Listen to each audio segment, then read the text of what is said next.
Hey guys, কেমন আছে সবাই? ওয়েলকাম টু 16 তারিখ। ঠিক আছে, আচ্ছা 16 তারিখ আগের দিন 16 তারিখ। আজকে বেসিক্যালি এই ম্যাচটা ছিল, যদিও বাংলাদেশ টিমে ওটা 17 তারিখের 16 তারিখের ভিতরে, কিন্তু তাও এটা 17 তারিখের ম্যাচের মধ্যে পড়তেছে। ঠিক আছে, আমাদের টাইমে 17 তারিখ, আমাদের টাইমে 16 তারিখ, মানে বেসিক্যালি 17 তারিখে ফার্স্ট ম্যাচ করতেছে এটা। ওই হিসেবে আমি তো ওটা বলে দিই, এই ম্যাচটা হচ্ছে অস্ট্রিয়া ভার্সেস জর্ডান।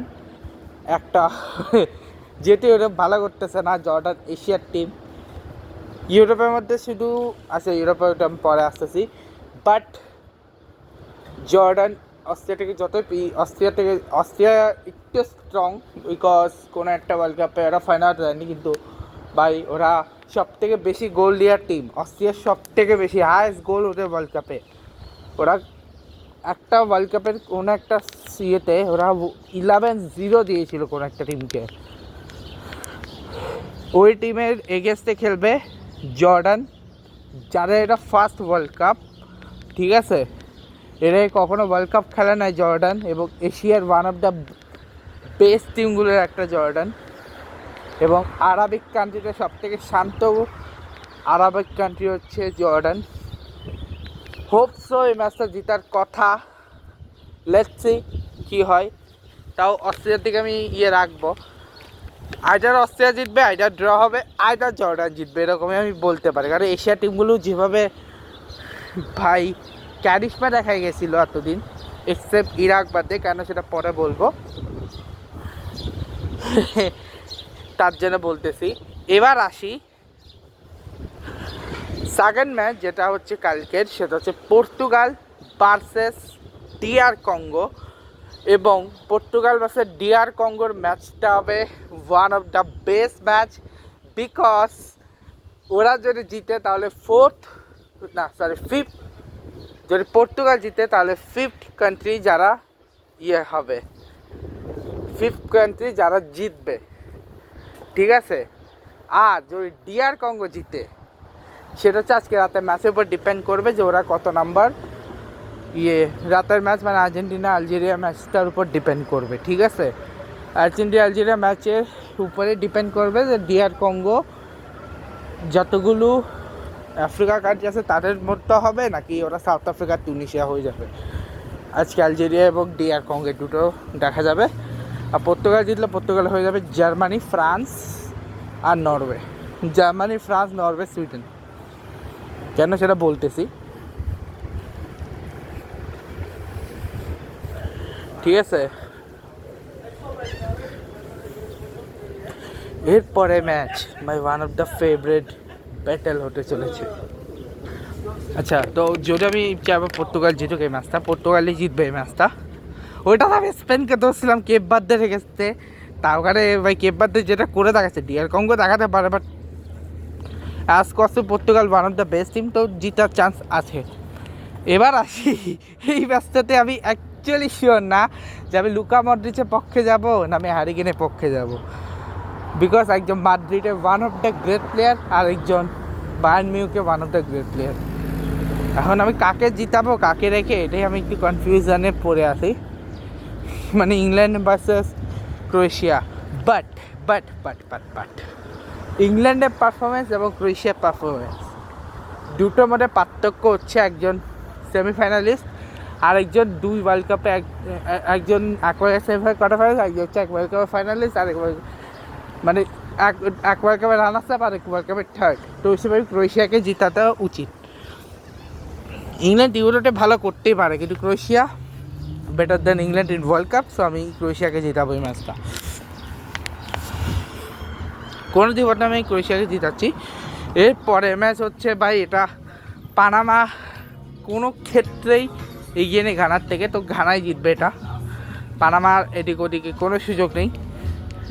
ঠিক আছে, এরপর লাস্ট ম্যাচ কলম্বিয়া উজবেকিস্তান আরেকটা এশিয়ান কান্ট্রি, যারাও তাদের প্রথম বিশ্বকাপ খেলতেছে, এবং কলম্বিয়া স্ট্রংগেস্ট টিম। যদি আজকে আর্জেন্টিনা জিতে তাহলে ওয়েট করতে হবে যে সাউথ আমেরিকার আরেকটা লাস্ট টিম যেটা বাকি রইল কলম্বিয়া, তারা কি করে। ঠিক আছে, ঠিক আছে, বিকজ সাউথ আমেরিকা প্রতিটা টিম ড্র করছে, লিটারালি ড্র করছে সাউথ আমেরিকা প্রতিটা টিম। ঠিক আছে, সাউথ আমেরিকার একটা টিমও জিতে নাই, সব টিম ড্র করে নাই, 2টা টিম হারছে, 2টা টিম ড্র করছে। ঠিক আছে, 2টা টিম আছে, 2টা টিম ড্র করছে। উরুগুয়ে এবং ব্রাজিল ড্র করছে, প্যারাগুয়ে এবং আরেকটা জানি ইকুয়েডর, এরা হারছে। ঠিক আছে, এখন বাই নাম্বার টপ 6-এর মধ্যে নাম্বার 5, নাম্বার 6 যারা ছিল ওরা নাম্বার 5 ড্র করছে, নাম্বার 6 হারছে, নাম্বার 1 হারছে, নাম্বার 3 ড্র করছে, বাকি যেগুলো আছে নাম্বার 2 আর নাম্বার 1, সরি নাম্বার 2 আর নাম্বার 4। এখন দেখা যায় নাম্বার 2 আর নাম্বার 4 কী করে, সরি নাম্বার 2 আর নাম্বার 4 না, নাম্বার 1 আর নাম্বার 4। নাম্বার 2 তো হারছে, নাম্বার 1 হচ্ছে আর্জেন্টিনা, নাম্বার 4 হচ্ছে কলম্বিয়া। কলম্বিয়ার কী করে আমি জানতাম, প্যারাগুয়ে 6তে ছিল, সরি কলম্বিয়া কী করে যেটা হচ্ছে দেখার বিষয়। এই দুটো টিমের উপরই সাউথ আমেরিকা পুরা আটকে রয়েছে। এবং কলম্বিয়া যদিও ভালো টিম, উজবেকিস্তান যদিও স্ট্রং টিম, কিন্তু কলম্বিয়া ওয়ার্ল্ড কাপের one of the best team ভাই।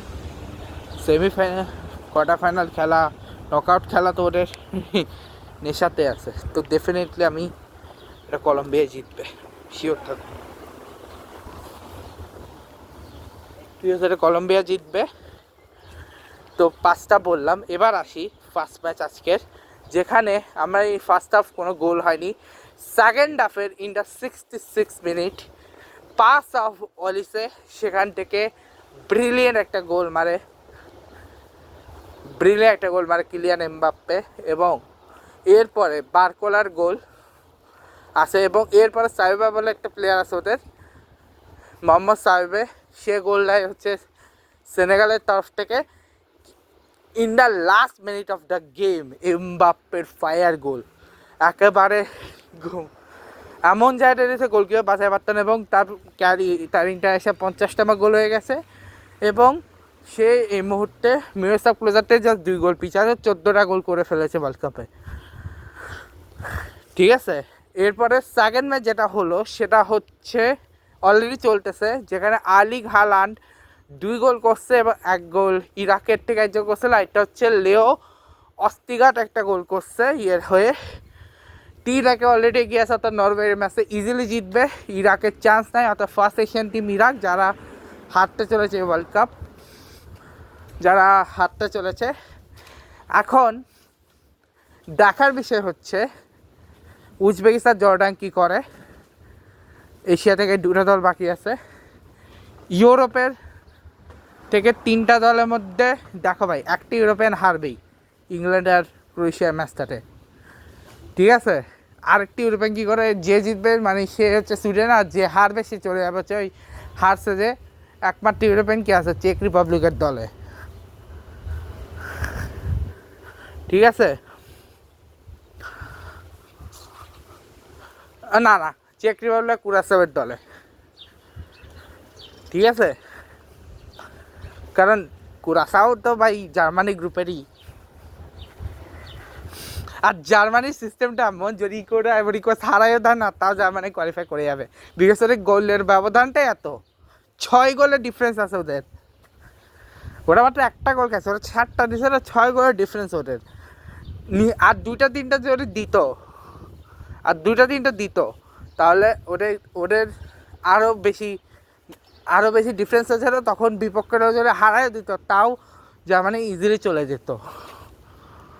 ঠিক আছে, কারণ টপ 32-র মধ্যে জার্মানি থাকাটা পসিবল। ঠিক আছে, তো গ্রুপ পর্ব কালকে শেষ হওয়ার পরে আমি অ্যানালাইসিস করবো ম্যাচগুলো নিয়ে। এবার আছে আজকে আমি সারাদিন কী করছি সেটা নিয়ে। তো সকালবেলা গেছিলাম হচ্ছে, আমার দিদি ছিল মেডিকেল, তো ও গেছিলো, মানে ওর ছিল আয়ের মেডিকেল, ও ওখান থেকে আমি গেছিলাম ভর্তি হতে, চেষ্টা করছিলাম বাট আমাদের পৌঁছাতে পারি না লোকেশনের কারণে, এবং 8:30 আমার আস্তে আস্তে অনেকক্ষণ লেগে যায়। এবং তারপরে এসে আমি কিছু রেস্ট নিই। তারপরে ছিল আমার মেডিকেল, এবং মেডিকেলের পরে এবং মেডিকেল থেকে আমি সরাসরি চলে যাই ক্লাস। মেডিকেলে হচ্ছে আমি ছিলাম 1টার দিকে, আমার মেডিকেল ছিল। সেইটা নেই তেমন কিছু না, জাস্ট হচ্ছে আমাকে একটা বিল পেমেন্ট করতেছে। তারপরে হচ্ছে আমাকে প্রথম হচ্ছে কিছু কোয়েশ্চেন করছে কী করছে না করছে। তারপরে হচ্ছে আমার পার্সোনাল ডক্টরের সাথে কথা হয়েছে, সে আমাকে দেখলো। এবং 6 মাস পরে আবার ডেট নিয়েছি আমি, ডিসেম্বর 16-তে, ঠিক আছে। এরপরে যেটা হলো সেটা হলো ওখান থেকে তারপরে আমি গেলাম ক্লাসে। সে ক্লাসে থাকার সময় হচ্ছে আমি ফার্স্ট হাফটা দেখছিলাম, সেকেন্ড হাফের হাফটা আমি যখন বাসায় আসছি তখনও আমি বাসায় 4টার দিকে বেরোইছি। 4টার দিকে হচ্ছে তখনও সেকেন্ড হাফ শুরু হয়নি, কারণ ফার্স্ট হাফ আজকে শেষ হতে হতে আবার 8 মিনিট এক্সট্রা দিয়েছে, 6 মিনিট এক্সট্রা দিয়েছে, যেটার কারণে অনেকক্ষণ লাগছে। এবং তারপরে যেটা হলো সেটা হচ্ছে যে আমি বাস পেয়ে গেছিলাম হচ্ছে 4:10 এবং জাস্ট এমবাপ্পে গোলটা দিচ্ছে তার জাস্ট 2 মিনিট আগে আমি ঢুকছি। যখন ম্যাচের স্কোর 64 মিনিট, তখন আমি ম্যাচে ঢুকছি, আবার 66-এ গোলটা দেয়। এবং তারপরে তো আমি দেখছি, এবং তারপরে আমি আসলাম জিম। আমি একটুখানি নরওয়ে এবং ওই ম্যাচটা কিছুটা দেখছিলাম, 10 মিনিট দেখে তারপর আমি চলে আসছি জিমটা। এখন বাসায় যাচ্ছি, আর তখন ম্যাচ শেষ, ঠিক আছে। এখন বাসায় গিয়ে আমি করবো হচ্ছে স্নান করে পূজা দিয়ে কিছু ল্যাপটপ করে ল্যাপটপের কাজ করে আমি চলে যাব ওয়ার্ল্ড কাপের ম্যাচে বসে যাব। ফার্স্ট হাফ শেষ হবে, তারপর আমি হচ্ছে ওই এক্সট্রা ভিডিও প্লাস আগের যে 2টা ম্যাচ, ওই 2টা ম্যাচ নিয়ে ব্লগটা বানাবো, এবং 15 তারিখের ব্লগগুলো আমি ছাড়বো। এরপর সেকেন্ড হাফে যখন শুরু হবে, তো সেকেন্ড হাফের পরে যখন সেকেন্ড হাফটা শেষ হবে আর্জেন্টিনা ম্যাচটা, তারপর হচ্ছে আমি আলজেরিয়া ম্যাচটা নিয়ে বানাবো, ঠিক আছে। এবার 16 তারিখেরটা আমি তারপর দিয়ে দেবো, ঠিক আছে। 15 হাফ দেবো, 16 হাফ আমি পরে দেবো, ঠিক আছে। আর ওয়ার্ল্ড কাপের আজকে আমি দেখি নাই কে হয়েছে না হয়েছে। কালকে T20 সিরিজ শুরু হয়েছে বাংলাদেশ অস্ট্রেলিয়ার, আজকে কে দিয়েছে আজকে আমি মেনলি ম্যাচে ফোকাস দিয়েছিলাম। আজকে 12টা একটা ম্যাচ ছিল আর কি, অস্ট্রেলিয়া আর জর্ডানের। ওটা আমি বেশিক্ষণ দেখবো না, বিকজ কালকে আমার রয়েছে স্টারবাক্সে ইন্টারভিউ, আর আমার মার কালকে ওরিয়েন্টেশন শুরু 9টা থেকে যতক্ষণই হবে, ঠিক আছে। কালকে আমি চলে আসবো হয়তো 1টার আগে, 1টা থেকে ম্যাচ শুরু হবে। প্রথম ম্যাচ 1টা থেকে 3টা, পরে ম্যাচ হয়তো আবার 4টা থেকে, তারপরে ম্যাচ আবার 5টা ম্যাচ বেসিক্যালি কালকে, যে আমাদের 1টাতে 12টার সময়, পরেগুলো দুপুরবেলা আর কি, ওই হিসেবে বলতে গেলে। এবং কালকে 5টা ম্যাচের পরে আমি সবগুলো যে ম্যাচগুলোতে আমি এরকম গোল টু গোল বললি নাই, কারণ আমি রিসেন্টলি যতগুলো ম্যাচ আছে সেগুলোতে গোলগুলো কীরকম হয়েছে না হয়েছে সব বলেছি। ওই ফার্স্ট ম্যাচ সেকেন্ড ম্যাচ 2টো গোলে ফার্স্ট ম্যাচ থেকে যে ম্যাচটা যতটুকুর পর থেকে আমি বলেছি, ওই ম্যাচের পর থেকে যতটুকু বাকি আছে আগের, ওগুলো আগে আমি বলে নেব, ওগুলো বলবো। তারপর হচ্ছে আমি 48 র্যাঙ্কিংয়ের ওটা বানাবো। মানে আমার হিসাবে পারফরমেন্স ওয়াইজ, গ্রুপ স্টেজে পারফরমেন্স ওয়াইজ 48 থেকে নাম্বার 10 আমি কাকে রাখছি, ঠিক আছে। আর 9টা একটা কাজ করব, ওই হিসেবে না রেখে কন্টিনেন্ট ওয়াইজ কার পারফরমেন্স কত, কন্টিনেন্টের পাশে কান্ট্রিগুলোর নাম লিখবো, এবং ফার্স্টে যে পারফরমেন্স ওয়াইজ আমি রেটিং দেবো। এরকম আমি করবো হচ্ছে পরে 3rd রাউন্ডের পরে। আর এই রাউন্ডে শুধু আমি কে কেমন পারফরমেন্স করছে সেই হিসেবে আমি 48 থেকে ফার্স্ট নাম্বার 1-এ রাখবো। তবে হ্যাঁ, যে ম্যাচগুলো ড্র হয়েছে সেগুলো হচ্ছে আমি একটু অন্যভাবে আমি করবো, পারফরমেন্স সেটা ডিফারেন্ট ইস্যু, কিন্তু যে ম্যাচগুলোতে হারছে টিম সেগুলো ডিফারেন্টভাবে করব।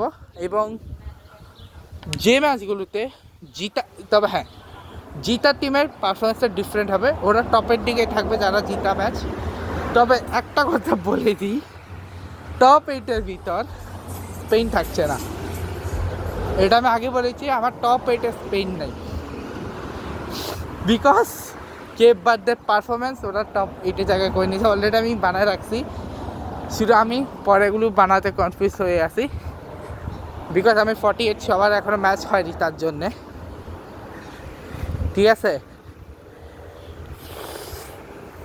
এবার রাউন্ড অফ 32 আগে আমি সবগুলো গ্রুপে মানে যে দলগুলো এলিমিনেট হয়ে যাবে ওগুলো পারফরমেন্সের রেটিং আমি আগে করব, আর যে দলগুলো কোয়ালিফাই করবে সে দলগুলোকে নিয়ে আমি আলাদা একটি বানাবো।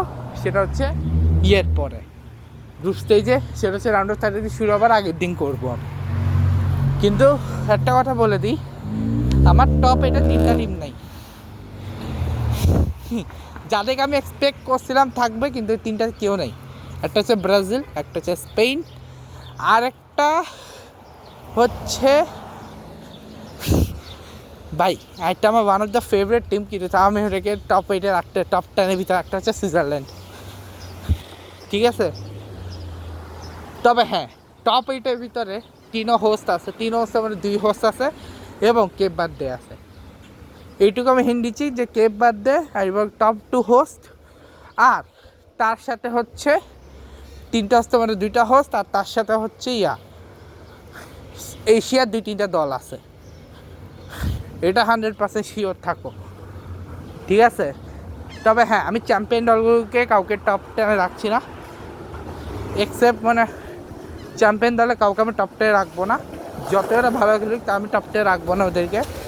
হয়তো জার্মানি থাকলেও থাকতে পারে, কারণ জার্মানি সবথেকে বেস্ট ভালো খেলছে, তো জার্মানি মনে হয় টপ 10-এর ভিতরে একমাত্র চ্যাম্পিয়ন টিম থাকবে, আর বাকি কোনো চ্যাম্পিয়ন টিম নাও থাকতে পারে। অবশ্য ফ্রান্স আজকে যেটা করছে ফ্রান্সও থাকতে পারে।